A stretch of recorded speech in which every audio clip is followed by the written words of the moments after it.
hear our session today. The session is Test Security Lessons Learned at ATP's Innovations in Testing 2016. Next slide, please. I'd like to introduce my colleagues today, people that will be presenting the session. They were at ATP on the ground, both presenting and attending sessions and learning all kinds of new things that they presented at ATP. First of all, Steve Adicott is the founder of Caveon Test Security. He currently serves as the Vice President of Sales Marketing and Account Management. Steve is deeply involved in the delivery of Caveon's proprietary security services to various testing programs. And through hundreds of client engagements, Steve has gained a close perspective of the security challenges faced by testing organizations and recognizes the most effective means of confronting those challenges. Also, Dr. Jamie Mulkey, our Vice President of Client Services. Jamie consults with a number of different Caveon clients to help address security issues. Jamie's a test security veteran who's worked in the field for nearly 25 years. She's worked on numerous industry boards, has published articles on the topic of test security, and she holds an educational doctorate from the University of Southern California. So with that, I'm going to turn it over to Steve to get us going. Thanks, Rochelle. And just one clarification, I'm not the founder, I'm a founder, and so is Jamie. So both of us have been around here for quite a while. And what we want to cover today, well, first of all, I can't believe ATP, it was a month ago that we traveled to Orlando. I mean, the way the time flies these days is, I can't quite get my head around. And then the other thing is, it's amazing how much content and really important interactions occur in just 2.5 days at ATP. It's an absolute sprint. And as we'll hopefully convey through this session today, great information, really important content was shared. So we want to talk about what for me was one of the more engaging keynote speeches that I remember, as well as when the Caveon team came back from the conference, what were some of the overarching themes, the impressions we took away from the conference. The program this year continued a trend where more and more sessions focus on test security. Clearly, test security is a front burner issue for many programs. So we're going to overview key takeaways from 7 different test security or sessions that involve test security. Next, the closing plenary session. Well, our industry has really taken it on the chin in many ways in the last 12 to 18 months. And the closing plenary focused on some of the challenges we face, as well as how, working collaboratively as an industry, we can face some of those challenges. From there, we'll wrap and open things up for Q&A. Next slide, please.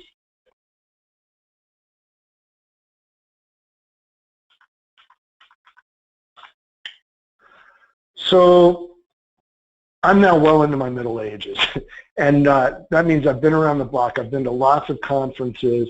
I've sat through many keynotes, and for sure, the speech presented by Dave Viotti was one of the more thought-provoking and really fun keynotes I've been a part of.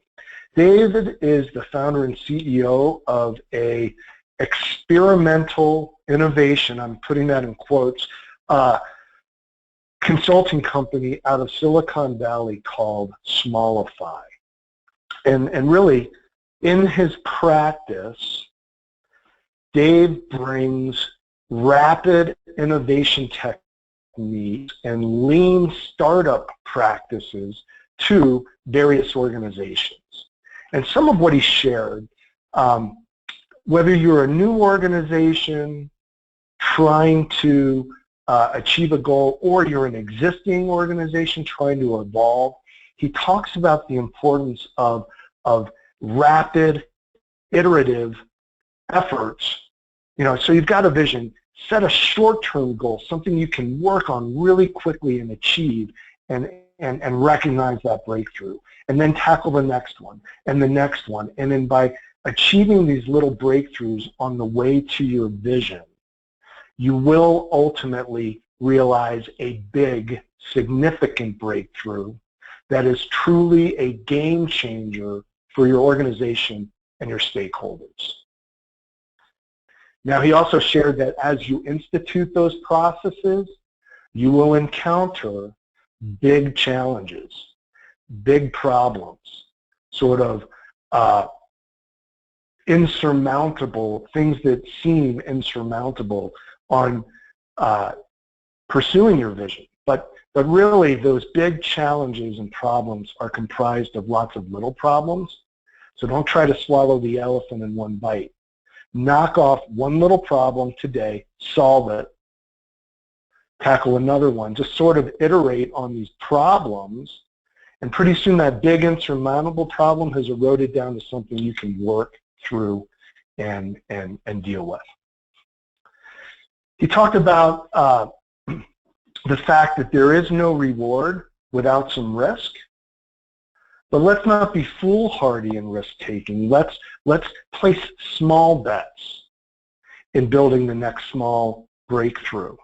Let's mitigate the downside, minimize the downside of risks.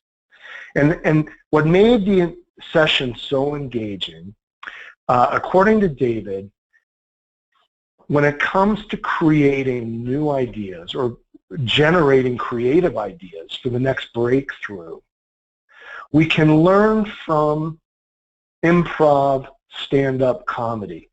Now, it's the case that if you've experienced really good improv, a lot of the wackiness and the humor and the creativity stems from this practice of the players always respond yes and so an example of that, hey, Jamie, I think we should go to the airport. Yes, and I think we should get there early so that we won't miss our flight. Yes, and to make the trip to the airport more fun, I think we should go on skateboards. Yes, and to make sure we go really fast, let's tie some rope on the end of a car and have them pull us to the airport. Perfect. So that's the idea of yes and what happened, what Dave directed us through an exercise where he painted a scenario, and we all partnered with the person next to us through a yes and exercise. And while it was fun, and while it was sort of hilarious, what really struck me was the volume of ideas that were spawned in a very short period. And so pretty interesting how this consultant's methods and models were readily applied to an audience in a very different sort of market than what he tends to operate in. Next slide, please. So now we're going to transition from the keynote, and Jamie's going to share some of the overarching impressions we had after the conference. Thanks, Steve. So as Steve mentioned, we came back from ATP, and I kind of did a poll, just an informal poll with the folks who attended to get their impressions of what they saw as the key themes or ideas that they took away from ATP this year. And organizations continue to look for test security solutions. So test security concerns are still top of mind, and I think that organizations are really trying to put test security first as they manage their programs. Another key area was online proctoring, and we saw a number of different vendors there talking about online proctoring. There were demonstrations. There are testing programs that are dipping their toe into the water with online proctoring, either by doing some type of pilot, and in some instances, they're just diving straight in. So rather than use brick and mortar centers for delivering their exams, they're going straight to online proctoring. Another topic is workforce skills, and some of you may know that there is a new division that is part of ATP called the Workforce Skills Division. And as I'll talk about a little bit later, there is a new workforce skills test security framework that is being developed. So workforce skills are very important because we know that the global workforce is shrinking, and it's becoming increasingly important to understand what skills and knowledge individuals actually have so that we can put them in the right jobs. Kind of on a lower note, we know that there's also a loss in public trust in testing, and we see this most predominantly in the K-12 market. There was a lot of discussion around this, as well as the closing keynote was all around this theme of public trust in testing, and I'll talk about that in a little bit.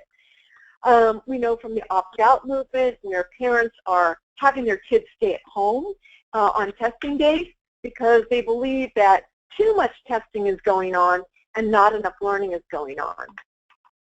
And so I'll be talking about kind of the outputs from the closing keynote a little bit later in the presentation. I think the other theme that we saw is that testing organizations are starting to be proactive about test security, and that means looking at secure exam design and test design practices so that they can stop the cheating before it happens. Let's go to the next slide. Jamie, before we talk about these sessions, I whiffed on the poll. And so let's launch the poll just to kind of set the stage. Please let us know, did you attend ATP last month?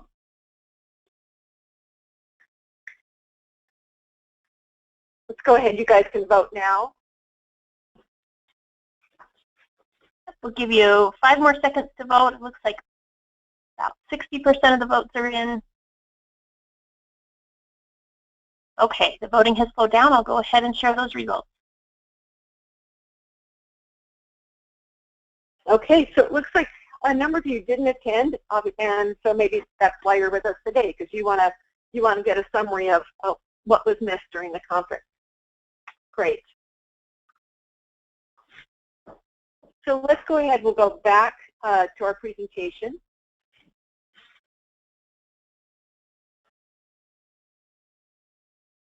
And as I mentioned, there were a number of test security related sessions. I think I counted about 20 that were delivered this year at the conference.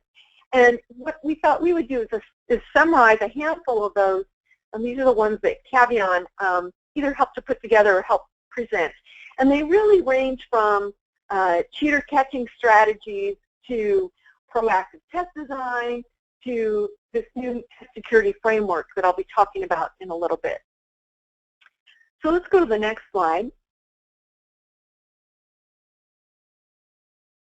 And this first one was called Dumping the Dope. It was led by Kristen Gibson from IBM, and it was really a discussion of cheater catching strategies and processes.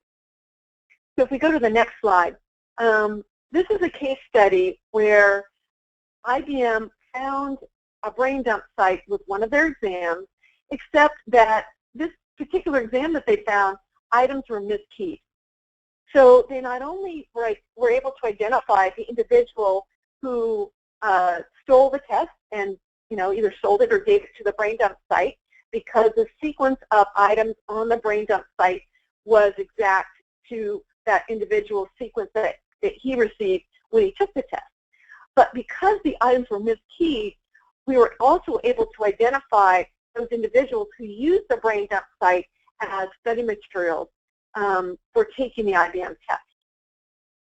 And so the information was helpful in identifying those individuals who answered those questions incorrectly.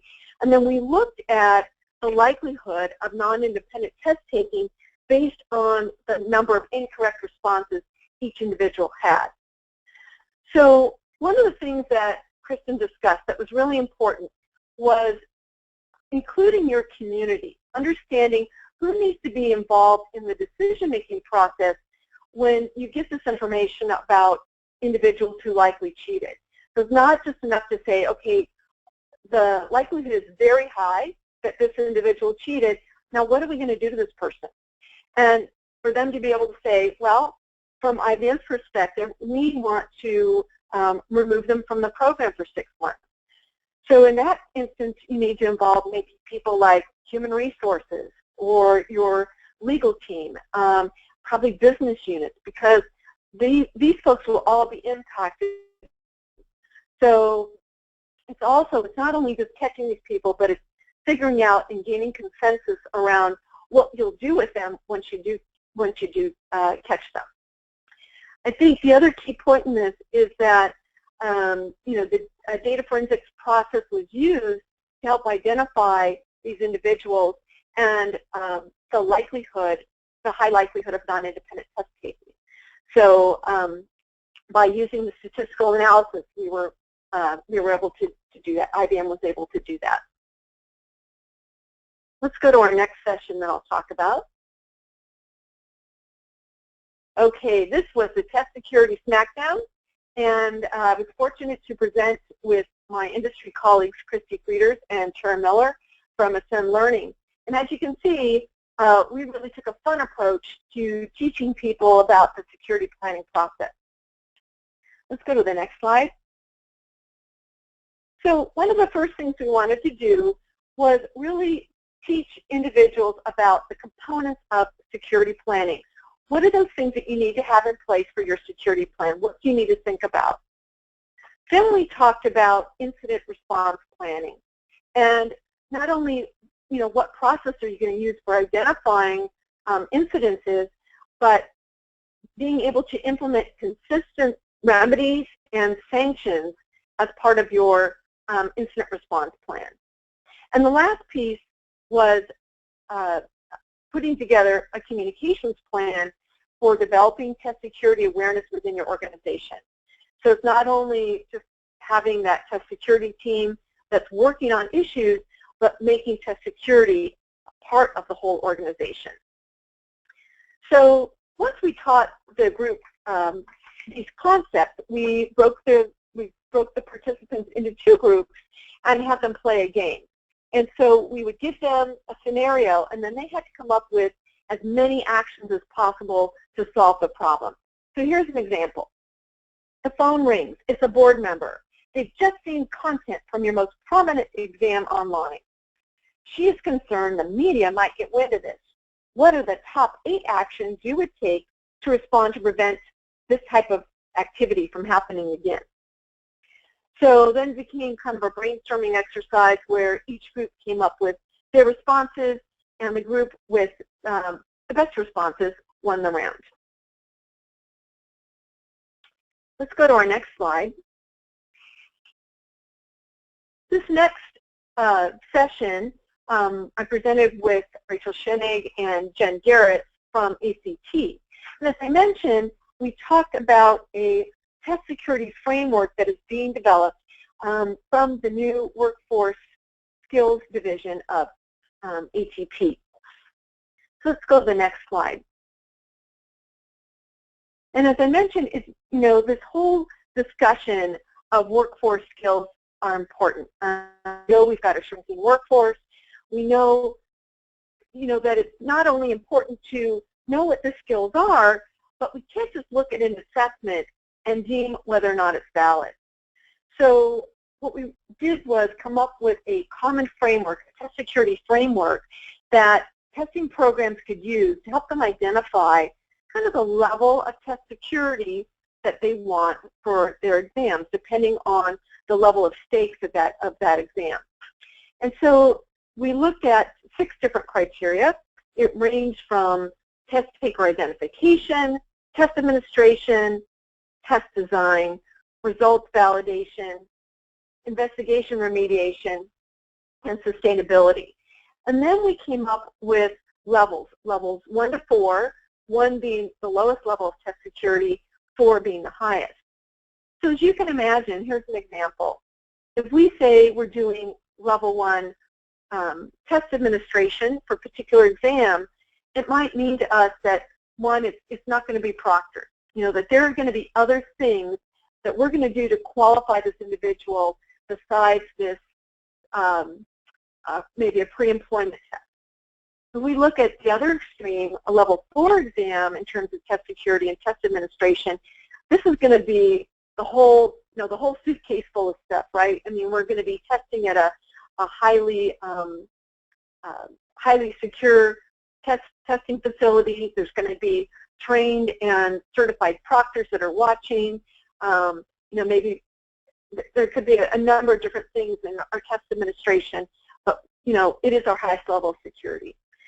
So this framework is being rolled out, and I'm sure that you will see announcements for comments about the framework, and I'm sure you'll see that through both ATP and other networks of information so that you can give your 2 cents on this test security framework that's coming out. Okay, what I'll do now, I want to turn the time back over to Steve, and he's going to talk about a few more sessions. Thank you, Jamie. So if you're familiar with ATP, there are lots of test programs that attend, a lot of certification and licensure programs, clinical programs, IO test programs. In general, there are not lots of K-12 test programs. And so because of that, we were really pleased to be joined by a long-term client, Walt Drain from the Mississippi Department of Education. He serves as Director of Research and Development Operations. On a session we called Knock Knock, the media is knock knock knocking at your door. Now what? I participated with Walt along with Mark Weinstein. Mark, you may know, he's been an attorney in the assessment industry for several years, and last year joined Caveon as our Chief Privacy Officer and to head up our Caveon Investigative Services Group. Next slide, please. Really, what we were striving to do in this session is help arm test programs with some tools for dealing with what can be very challenging situations when test security incidents become public in the media. It's the case, we all watch the news, we read newspapers, information. Every single week there are high-profile scandals reported in the media. And the reason for that is because as a society we're voracious for this stuff. We love reading about it. So it's sort of a layup for a journalist. If they encounter something that smells like a test security scandal, they're going to write on it, and they know they're going to get eyeballs on the content. So if that's the case, Rochelle Gruber, our marketing director, talks about how important it is for a test program to build relationships, to foster relationships with key journalists way before any incident ever occurs. It is the case that either due to kind of geographic or due to industry-specific things, there's a handful of journalists who are particularly influential. And it makes sense for a test program to facilitate a relationship where there's some trust and you're able to be a resource to them on a periodic basis, because if you have that relationship and there is a significant newsworthy breach, that relationship will help you stay out in front of the story and make sure you get to tell your side of the story. Similarly, well, along those lines, you don't want to figure out how you're going to handle the media storm after it happens. We know this from experience. It's definitely the case, an ounce of prevention is worth a pound of cure. Figure out what is your process for handling the media if something untoward should occur. It's very similar to schools conducting fire drills so kids know where they need to go before anything bad ever happens. And the last point here, Mark shared, for many test programs, there's this interesting dynamic.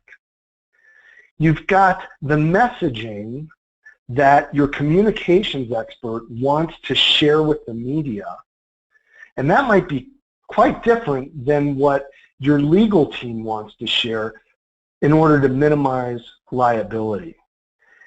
That friction exists, and that friction needs to be understood, and again, prior to the phone ringing off the hook with reporters, you need to resolve that and know how you're going to handle it far in advance.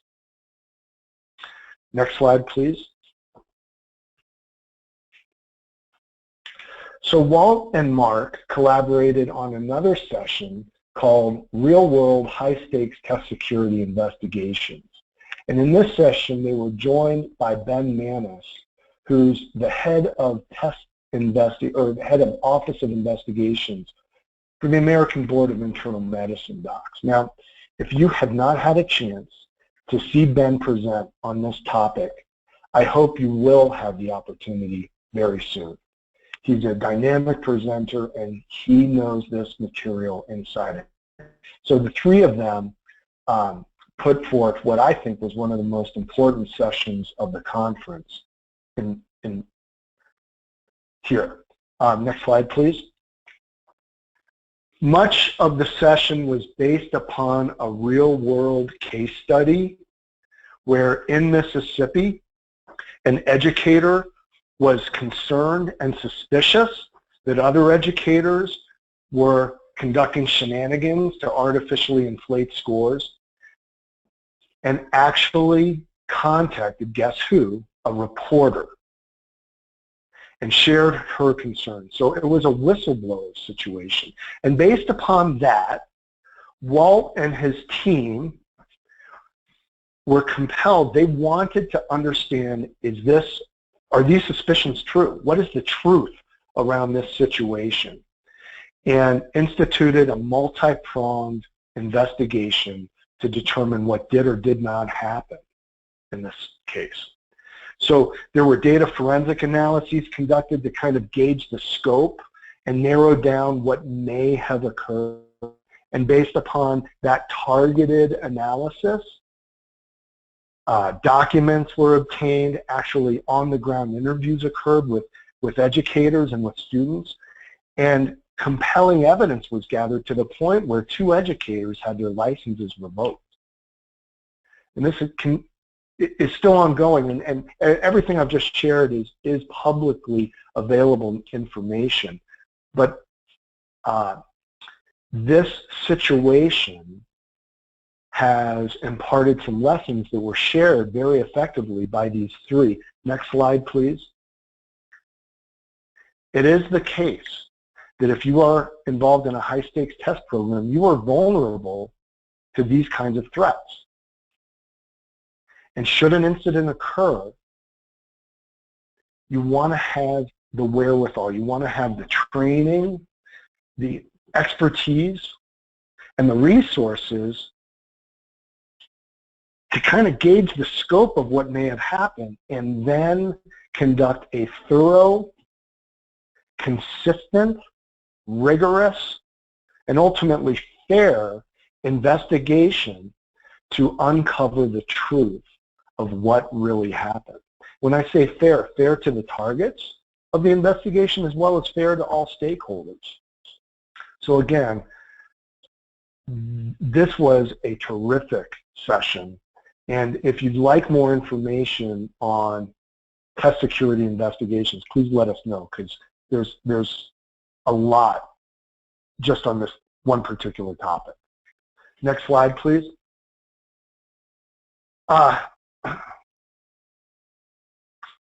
It's the case that lots of test program policies and procedures sort of evolve organically over time, and that as new test security threats evolve,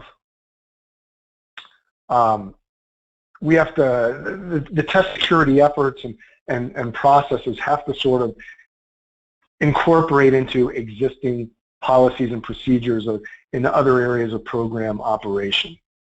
So this session presented a really unique situation where Kathy Powers, who is the certification program manager of a brand new program at Lenovo, has the chance to create best practices in all areas of a new program, including test security. So Kathy was joined by Caveon's own Susan Weaver. Susan is a senior test development manager, years of experience designing and developing high-stakes assessments. Next slide, please. And so some of the lessons from here, this seems pretty obvious, but every system and process involved in certification program operations impacts test security. Conversely, test security should impact every single function in the program operation.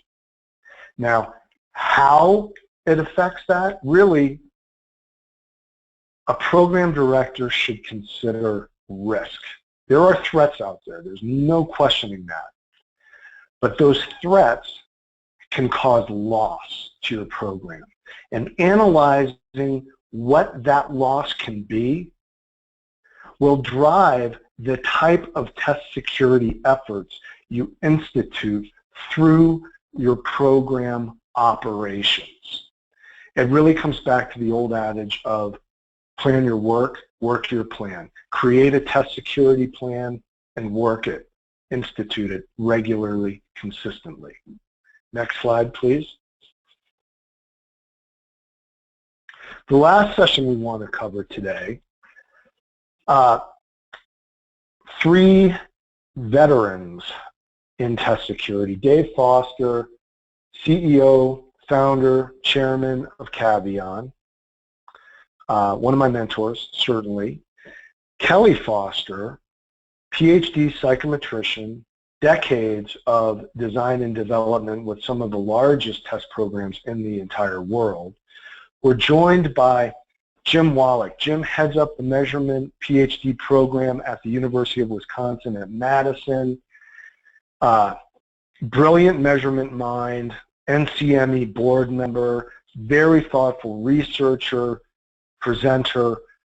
These three, next slide please, explored lots of programs focus their test security efforts on responding when and after an incident occurs, sort of closing the barn door after the horse has bolted. And hey, that's important. You don't want other horses to escape. You close that door. But there are innovative test designs and innovative item designs that can help protect so that incidents will not happen. And even though you institute those kinds of designs to better protect your program from cheats and pirates, they will continue their efforts. And so really what this session carefully explored was how design can minimize any unfair advantage cheats and pirates might gain. How test design, how item design will neutralize the ability of cheats and pirates to gain unfair advantage. And really, in light of what we're seeing in test security, cheating devices and high-def cameras, this is where we have to move the battleground to protect our items and protect the validity of our results. We have to move toward new designs that will neutralize any unfair advantage. And so with that, that poses a real challenge to us as an industry. There are other challenges we face, and I'm going to ask Jamie to share what was discussed in the plenary session. Thanks, Steve. Next. So the closing keynote, the closing plenary, really showcased 5 topics that were led by individuals, these 5 individuals that are members of ATP. Their organizations are ATP members. And really what they were trying to do was ask the question of how, as we, as testing professionals and members of the Association of Test Publishers, influence the way people talk about testing. Let's go to the next slide, please. So as I mentioned earlier, I mean, there is, and Steve mentioned too, there is public outcry against too much testing. I mentioned the opt-out arena in K-12, but even many of you have probably seen President Obama talk about that we are, testing too much, and we're going to scale back on that. So, if you get a message like that from our nation's leader, what do people think? We know that testing is getting a bad rap, and we really need to work together as a community to encourage value and purpose of testing.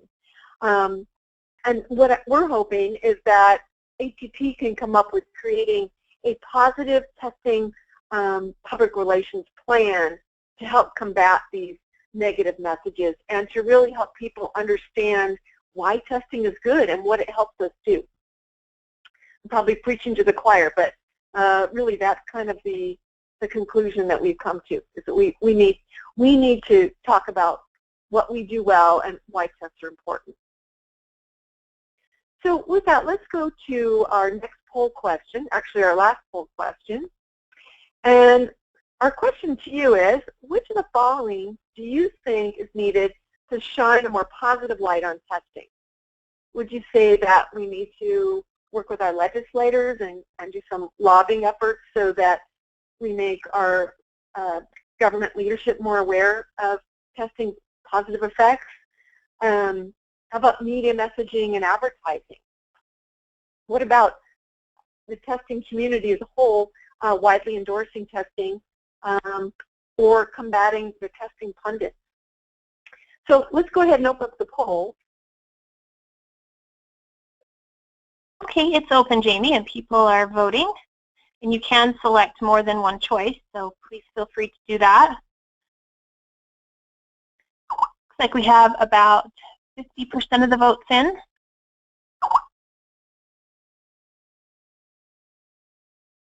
We'll give you just a couple more seconds to vote.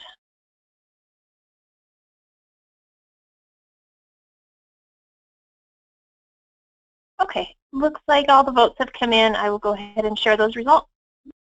Oh, great. Okay, so it looks like, between media messaging and advertising and community-wide endorsement, those are places where individuals feel we get the biggest hit in communicating this message of testing is good. So thank you for that.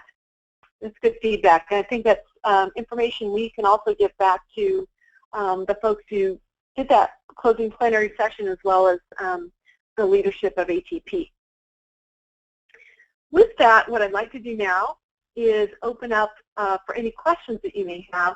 And as Rochelle mentioned at the beginning of the session, please type your questions in the question box, and then she'll read them off, and Steve and I can field your questions.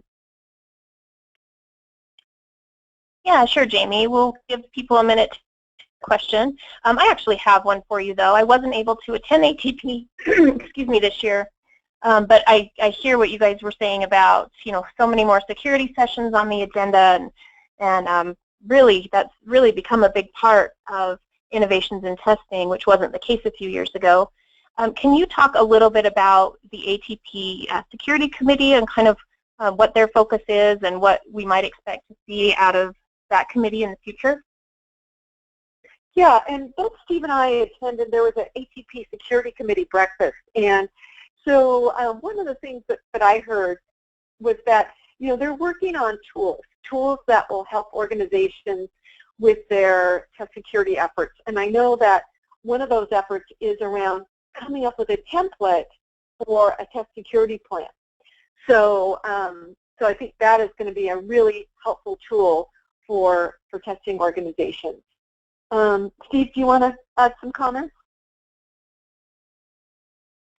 I don't really have much to add. When I heard the question, I immediately went to tools, and so you nailed that, Jamie. It is the case that they are. It's a group of volunteers, and they are they are building tools that all members will be able to leverage to better secure their exams. It's important work. I think I also, if I'm remembering correctly, I think they're working on another survey as well, a test security survey that they'll be sending out. Great, thanks. So we do have a couple questions that have come in. Both of these relate to online proctoring. So the first one is, were opinions toward online proctoring more favorable as far as security being good enough? And then the second part of that is, and do any groups use online proctoring for high-stakes licensing exams that you're aware of? Oh, good question. Okay, Steve, I'm going to give you the hard one. I'll take the easy one. So when you talk about OLP or online proctoring, being good enough, I think that in some cases that online proctoring may be a better solution in terms of proctoring individuals than a brick-and-mortar test center. And there was a session that some folks from Microsoft presented because they did a pilot study, and now they're actually pushing online proctoring out. First, their pilot was U.S.-based. Now they're pushing online proctoring out throughout the world, and they're actually finding better results with online proctoring. So, and it's not to say, in a brick-and-mortar environment, test takers who are trying to cheat the system have figured out how to steal items and, study off a Braindump site before they come into a testing environment. So it's not to say that online proctoring won't start to see some of those issues as well, that maybe these people that are nefarious just haven't figured out yet how to cheat with online proctoring.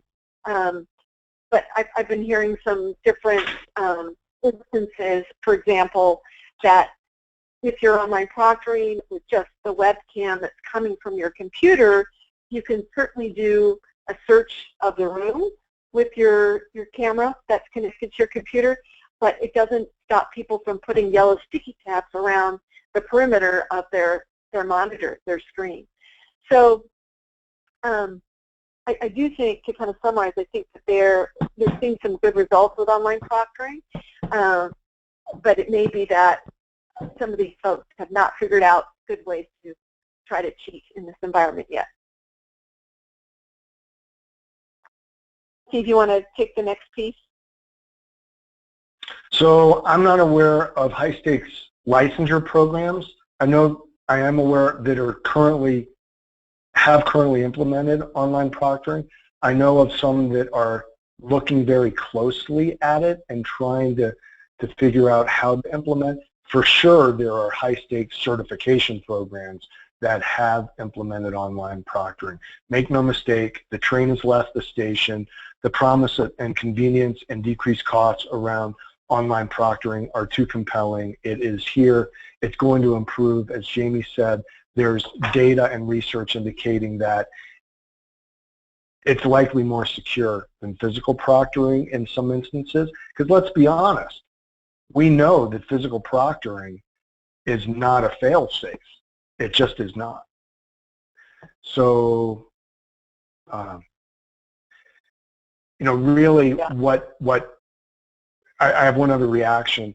The session I described by the Fosters and Jim Wallet, where innovations in design of items and tests, that's really where we're moving to thwart the efforts of cheats and pirates. Otherwise, we're just in an arms chase, an arms war that we're going to lose. I mean, there's contact lenses now that have high-def cameras in them. I don't care if you're an online proctor or a physical proctor in the room, you're not going to know that someone is pirating the exam. So what do? We have to innovate in the design of the items in the test. I'll get off my soapbox. No, I think to that point, I'll add to your soapbox. I'll add some soap. So I think to that point that regardless of environment, we can't stop somebody who has pre-existing knowledge. We can't catch somebody in the act of cheating that has pre-existing knowledge during the test administration, regardless if they're at a testing center or if they're taking a test at their home. So I think, your point is well taken. We need to bring security to the front of the process and design security into our exams.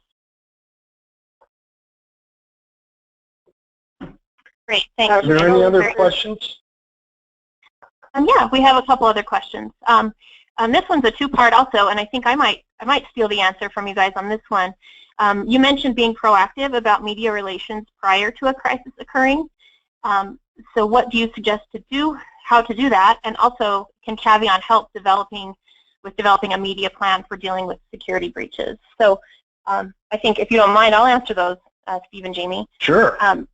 First of all, we do really promote proactive media relations, and it takes some time. It's not something that happens overnight, but it's really being available to those reporters who are contacting you. But even before that, being the source of your story by reaching out to them when the good things happen to your testing program or your organization. If you build those relationships and you build trust with them, when there is a crisis or something comes up that's a question about your program, they're going to give you the time of day and the chance to respond rather than just assuming, this is a true statement about this program. So reaching out about saying the good things that your program is doing. Human interest type stories are a great way. If you have, a particular test taker in your program that, I don't know, faced a special challenge in their life and now they've gone through your program and they've earned their certification and they're willing to, allow you to do so, share that type of thing with the media. Get your name out there before something bad happens. And like I said, always respond to the media. If they're calling you about something that's not related to a crisis, well, both. If they're, anytime they reach out, you need to be very proactive and timely with your response to them. You can always say, I'm not sure, I'll get back to you. I don't know how to answer that right now, but I will be back in touch with you, and then follow up. Find someone or find your, access your media plan, find out what the response should be, and get back to them as soon as possible. So really building trust in advance of a crisis is important. And absolutely, Caveon can help with developing a media relations plan for dealing with breaches. We have done that for several organizations, many organizations actually, and so that is definitely something we can help you with if you're struggling and aren't sure where to get started. So please reach out if you need help with that. I think we have time for one more question. What kinds of security innovations were discussed or introduced at this year's conference? Did anyone discuss using new biometric authentication techniques for drones, stuff like that? Well, I will say I did meet a couple of individuals from an organization called BioConnect, and they had this application, basically a smartphone-based application, where you could check someone's fingerprints, you could you could use like a monitoring capability to watch an individual during online proctoring. It was pretty compelling. Steve, I'll have to kind of think some more. Can you think of anything else that you saw? I didn't or anything that struck me as new biometrics, just that more programs are instituting more biometrics. Mm-hmm. That was my impression. Okay, well, I think that wraps up all the questions. We can go to the final slide. So Steve and I just want to say we always appreciate your attendance at the Caveon webinars. If there are any topics you'd like to see covered from a test security perspective, please drop us a note. You've got our email addresses here. You can always connect with us and send information to us via Twitter or LinkedIn. And check out our blog on a weekly basis as well, because we always try to provide some thought-provoking discussions and topics in the area of test security. So thank you again for attending today. Thank you very much. Have a great day, everybody.